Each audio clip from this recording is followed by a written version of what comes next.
नमस्कार साथियों, मैं सोहन बड़ारा आपके अपने YouTube चैनल नमस्ते अरेक्सर पर आपसे मुखातिब हूँ। सबसे पहले तो आज मैं आपको बताऊंगा, आज का जो मेरा वीडियो है वो उन लोगों के लिए एक बहुत अच्छा तमाचा है जो कहते हैं कि गांव में क्या पड़ा है।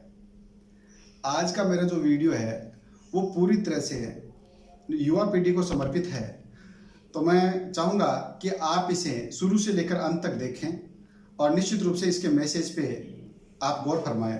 मैं बात करूँगा, मेरी बात शुरू करने से पहले मैं कोट करूँगा एक कोर्ट के डिसीजन को, जिसमें न्यायाधीश महोदय एक 9 साल के एक्सीडेंटल डेथ बच्चे के क्लेम को जारी करते हुए कहते हैं कि ये 9 साल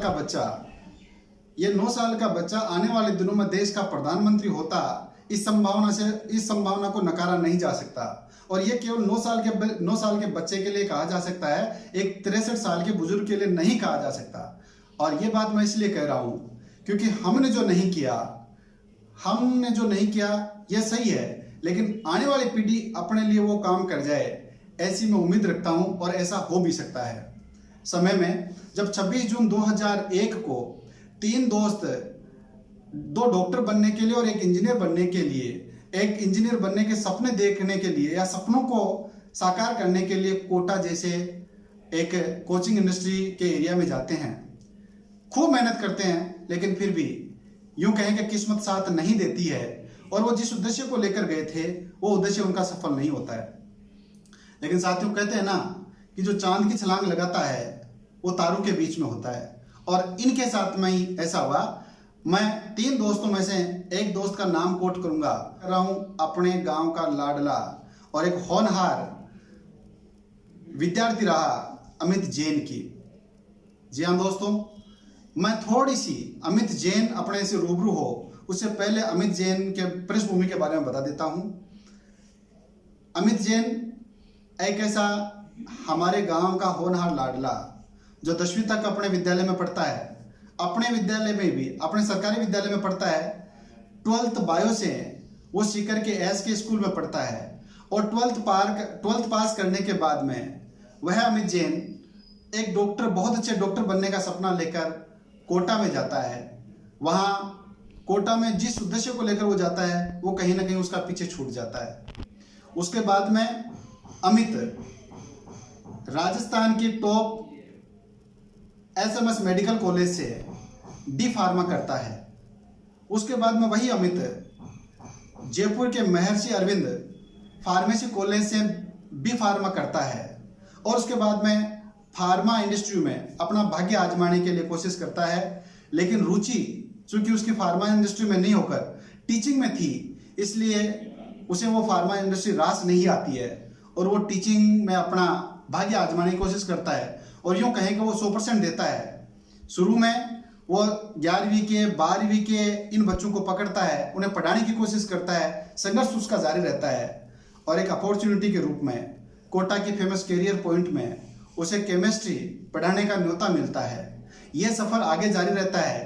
उसके बाद में सरस्वती धाम, जो जयपुर का जी और नीट की तैयारी करवाने वाला फेमस इंस्टीट्यूट है, उसमें आप हेड बनते हैं और HOD केमिस्ट्री आपको बनाया जाता है। यहाँ बहुत अच्छा रिजल्ट देने के बाद में आपका सिलेक्शन, मैं यूँ कहूँ कि नीट और जी की तैयारी करवाने में एवरेस्ट जो कोचिंग है और जो हर साल सैकड़ों में हजारों की तादाद में डॉक्टर देती है, उसमें आपका सिलेक्शन होता है। मैं बात कर रहा हूँ आकाश इंस्टीट्यूट की, और आपका स्थान आकाश इंस्टीट्यूट में कहाँ है इसके बारे में भी मैं आपको बता दूं। अमित जैन एक गांव का वह लाडला है। आकाश इंस्टीट्यूट के बहुत सारे सेंटर और सब सेंटर चलते हैं, लेकिन इसका जो मेन हेड ब्रांच है वो दिल्ली है और दिल्ली में केवल आकाश इंस्टीट्यूट में आने वाले उन टॉप 100 स्टूडेंट्स को पढ़ाया जाता है जिनको उन्होंने वो नाम दे रखा है the centre of excellence. Amit Jain, आपको जानकर बड़ा गर्व होगा, अपने गांव से निकलकर सेंटर ऑफ एक्सीलेंस में केमिस्ट्री के सीनियर लेक्चरर की पोस्ट पर कार्यरत है। और इससे बड़ी बात, यदि आप पैमाना लगाना चाहो, आप मूल्यांकन करना चाहो किसी के पेमेंट से, तो उसका पेमेंट 6 फिगर है और 6 फिगर के न्यूनतम आंकड़े से दुगना आपका पेमेंट है। तो मैं आज इस मोटिवेशनल वीडियो के माध्यम से उन गार्जियनों को और गार्जियनों से भी चाहूंगा कि वो नए बच्चों को ये वीडियो दिखाएं। निश्चित रूप से मैं समझता हूं ये मैसेज जो है वो आपके पास, आप अपने माध्यम से अपने बच्चों को दिखाओगे तो वो मोटिवेट होंगे और आप भी मोटिवेट होंगे। हम दो चीजों के बीच में है, या तो अपने कौशल का विकास करें या सरकारी नौकरी के लिए दिन रात एक कर दें। तो यदि आप कौशल का विकास करना चाहते हैं और अपने रुचि के पैसे को यदि अपनाना चाहते हैं तो निश्चित रूप से अमित जैन अपने लिए रोल मॉडल होगा। और ये भी मैं तय कर दूं, मैं अमित जैन को आपसे रूबरू कराऊं से पहले मैं आपको बता देना चाहता हूं कि कभी यूनान का स्पार्टा शहर अपने शौर्य के लिए प्रसिद्ध रहा था, लेकिन उसी यूनान के स्पार्टा शहर में एक टेनिसन नाम का पहाड़ हुआ करता था, जिसमें जो कमजोर होते थे उन्हें ऊपर ले जाया जाता था और बड़ी निर्ममता के साथ में वहां से गिरा दिया जाता था। यह था यूनान का स्पार्टा शहर।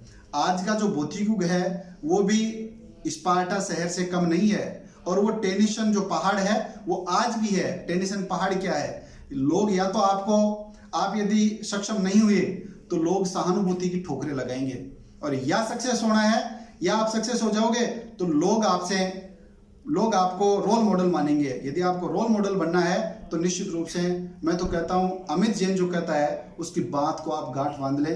अब लीजिए जो अमित जैन ने हमारे लिए जो संदेश भेजा है वो आप सुनिए और निश्चित रूप से इसके ऊपर गौर करिए।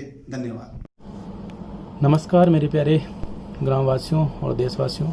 आज मैं आपके सामने एक छोटी सी बातें जो कि अपना फ्यूचर को कैसे सिक्योर करें, या अपन जो अपने गांव के मेरे छोटे बहन भाई हैं वो अपने फ्यूचर को कैसे बनाएं। तो फ्यूचर में बात करूंगा रिलेटेड टू एजुकेशन, कि एजुकेशन से अपन फ्यूचर को कैसे बना सकते हैं। और उसमें भी देखो बहुत सारे स्कोप्स होते हैं कि आप 10-12 करने के बाद में आप किस चीज़ की तैयारी कर रहे हो। मैं आज बेसिकली बात करने जा रहा हूँ नीट और जेई की। जिसे नीट से डॉक्टर बनते हैं और जेई से इंजीनियर बनते हैं। तो बात ये करें कि डॉक्टर और इंजीनियरिंग के लिए आपको जो बनने के लिए नीट और जेई को फाइट करना होता है, उसकी तैयारी को कैसे किया जाए। क्योंकि मेरा पिछले 10 साल का जो मेरा एक्सपीरियंस है उसको मैं आपको थोड़ा शेयर करना चाहूँगा। मैंने इतने सारे स्टूडेंट्स को पढ़ा दिया है। अच्छा, सबसे बड़ी बात है कि उन स्टूडेंट्स को पढ़ाया है, साथ साथ में उनसे बातें करी है, तो उनके क्या क्या दिक्कत आई उसको मैंने कैसे उनको सोल्व आउट करवाया, वही एक्सपीरियंस मैं आपके सामने थोड़ा सा शेयर कर रहा हूँ। कि होता क्या है, एक बच्चा बर्डन लेके पढ़ता है तो उसका सिलेक्शन नहीं हो सकता। बर्डन इन द सेंस कि जैसे मैं बोलूँ आपको कि यार इतने सारे बच्चे एग्जाम दे रहे हैं तो मेरा सिलेक्शन कैसे होगा, ये बर्डन हो गया। दूसरा, इतने सारा सिलेबस है मैं कैसे कर पाऊंगा, ये बर्डन हो गया। तो बर्डन लेकर के वो पढ़ाई करना चाह रहे हैं, पॉसिबल ही नहीं हो पा रहा उसका पढ़ाई करना, और उसका सिलेक्शन नहीं होता है। अच्छा, सिलेक्शन होता कैसे है मैं आपको बताऊं। सबसे पहले तो स्टूडेंट के लिए 2 बातों को ध्यान रखना जरूरी होती है कि एक तो वो अपना गोल फिक्स करे कि मुझे ये करना ही है, पहली चीज़। और जो करना है, मेरा एक स्लोगन है एवरी डे 100% दे, मतलब प्रत्येक दिन 100% देने की कोशिश करें। आज का फिक्स कर लें कि भाई मेरे को आज इतना पढ़ना है, ठीक है। वो फिक्स करते हुए पढ़ने के बाद में उसको पूरा रात को सोए ना तो ये सोच के सोए कि हाँ भाई मैंने जो पढ़ा है आज अच्छे से पढ़ा है, मेरा आज का दिन अच्छा सा निकला है, जो पढ़ा है वो मेरे को याद है, कोई दिक्कत नहीं है। दूसरे दिन पहले वाला हाँ के लिए पढ़ा था, ये मेरे को याद है, आगे चलते हैं। ऐसे डे बाय डे वो 100% देता चलेगा। वो ये बर्डन ना रखे ना कि भाई मेरे को जेई का एग्जाम देना है, इतने सारे बच्चे हैं, मेरा सिलेक्शन कैसे होगा, तो फिर उसके लिए बड़ी दिक्कत हो जाती है। अगर बताओ 100% अगर डेली का पढ़ता जा रहा है तो मेरा ये मानना है कि जैसे जैसे एग्जाम आएगा उसको ये लगेगा मेरे को सारी चीज़ें आती है। अच्छा, एग्जाम में आता क्या है, कोई ये तो है नहीं, कोई बहुत ज़्यादा ऐसा हार्डवर्क करना होता है। वहाँ जो क्वेश्चंस आते हैं उनको सोल्व करना होता है। अगर आपने सही तरीके से सोल्व कर दिया तो आपका सिलेक्शन हो जाता है और आप अपने डॉक्टर या इंजीनियरिंग जो भी आपने चूज़ किया उसमें चल जाते हो। अब बात ये आ रही है कि ये सोचता क्यों। अच्छा, एक बात बताओ, मैं आपसे एक छोटी सी बात और करूँ इसमें ही कि मान लो कि मैं डेली की सपोज करो 2 रोटी सुबह 2 रोटी शाम को खाता हूँ। मान के चलते हैं, अगर आपसे पूछा जाए कि एक 6 महीने की बात लेके चलते हैं कि 6 महीने में कितना आपने गेहूँ खा गए, भाई रोटी जो है अनाज गेहूँ की बात कर रहे हैं, तो बोले कि साहब 1 क्विंटल तो खाए गए होंगे। अगर आपसे बोला जाए 1 क्विंटल खा लो तो आप क्या बोलोगे, हैं कैसे पॉसिबल है, 1 क्विंटल कैसे खा सकते हैं। लेकिन मुझे बताओ डेली की सुबह शाम आप 2-2 रोटी खा रहे हो तो 1 क्विंटल खा रहे हो ना। बस स्टडी को भी आपको ऐसे ही करना है कि डेली का जो फिक्स है, छोटा छोटा जो भी कॉन्सेप्ट आपको क्लियर करते चलना है, बढ़ते चलना है, बढ़ते चलना है। एक टाइम ऐसा आएगा कि आपको जो सिलेबस सामने नज़र आ रहा है वो कंप्लीट हो जाएगा, आपको कहीं दिक्कत नहीं आएगी। मैं आपको बताऊं, मैं 10th तक अपने गांव की जो स्कूल है मतलब वहीं पढ़ा हुआ हूँ। उसके बाद में मैं सिक्कर पढ़ लिया, फिर मैंने बी फार्मा कर लिया। तो मेरा इंटरेस्ट था पढ़ाने के अंदर कि मेरे को पढ़ाना है, और पढ़ाने भी फिर मैंने चूज़ किया कि मुझे नीट और जेईई वाले स्टूडेंट्स को पढ़ाना है। ठीक है, आज मैं बहुत अच्छी कोचिंग है अपनी आकाश इंस्टीट्यूट में, उसमें जेईई की सीनियर विंग जो है अपनी जेईई का, मैं वहाँ पढ़ा रहा हूँ हेड ऑफिस में।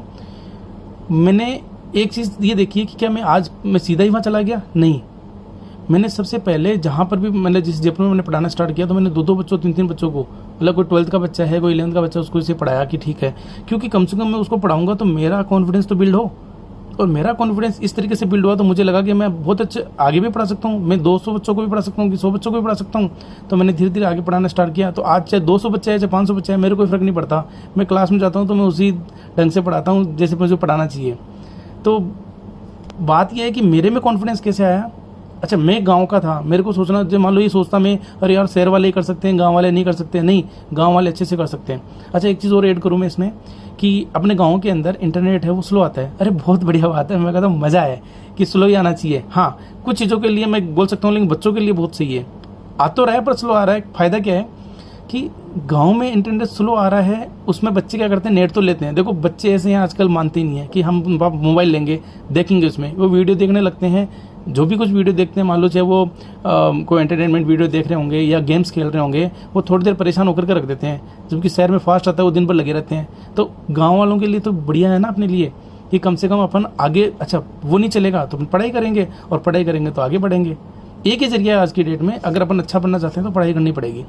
अच्छा, अब बात ये आ रही है कि मैं कहता हूँ डेली का गोल अपन फिक्स करें। अब डेली के गोल के लिए आप अपना एक टाइम टेबल बनाएं, डेली का टाइम टेबल। डिप्रेस होने की जरूरत नहीं है, आप सेल्फ मोटिवेटेड होने की कोशिश करें कि आज मैंने पढ़ा ना तो ये पूरा हो गया, वो अपने आप ही सेल्फ मोटिवेशन में जाएगा और आप एक दिन वो कर जाएंगे जो आपको खुद को पता नहीं होगा। कई बार आपने सुना होगा, अच्छे लोग बोलते हैं मेरे को पता नहीं था मैं कर लूंगा, लेकिन उसने क्या किया, धीरे धीरे थोड़ा करते गए। देखो मेरे को भी नहीं पता था कि मैं कोई बड़ी कोचिंग में पढ़ाऊंगा या मैं वहाँ चला जाऊंगा, मैं ऐसे कर लूँगा, मैंने कभी सोचा भी नहीं था। बस मैंने हमेशा मेरा 100% देने की कोशिश करी है। और मैं तो जितने मेरे कलीग्स हैं और है, मैं तो हमेशा ये कहता हूँ कि साहब 100% डेली का देने की कोशिश करो। फिक्स सबसे पहले डेली उठ करके अपना प्लान बनाओ कि भाई मेरे को आज ये कुछ करना है, चाहे वो बिजनेसमैन हो चाहे वो सर्विसमैन हो, डेली का अपना बनाए कि आज मेरे को ये काम कंप्लीट करना है। अगर वो बनाएगा तो उसको याद भी रहेगा और वो कंप्लीट करने की कोशिश भी करेगा। कोशिश करेगा तो पूरी होगी ना, कोशिश नहीं करेगा तो पूरी कहाँ से होगी। देखो बातें बहुत है, आगे कैसे अपन को करिकुलम जैसे जेईई वगैरह है उनको किस तरीके से पढ़ना चाहिए, तो मैं अभी इतना ज़्यादा डिटेल में तो नहीं बता सकता, पर मैं इतना ज़रूर कर सकता हूँ कि अपने गांव के जो है, वाकई में अपने गांव की मिट्टी इतनी प्यारी है या पानी इतना प्यारा है कि अपने यहाँ के मैक्सिमम लोग कि डॉक्टर, इंजीनियर या कोई अपने में बोलूँ तो गवर्नमेंट के टीचर्स है या और भी बहुत सारी गवर्नमेंट की जॉब्स है, चाहे बैंक में मान लें या किसी और में मान लें, वो सब निकलते जा रहे हैं। मतलब अपने मिट्टी में ये सुगंध तो है और मिट्टी में दम भी है। जो लोग अच्छी पोस्ट पे भी जा रहे हैं, अच्छी जा रहे हैं, चाहे गवर्नमेंट हो एज वेल एज प्राइवेट हो, सब अच्छी जगह जा रहे हैं। तो कर तो सकते हैं, बस कर सकते हैं मीन्स अपन को करना ही है और अपन बहुत बढ़िया कर सकते हैं। इसी बात के साथ में मैं आपको धन्यवाद करना चाहता हूँ। Thank you.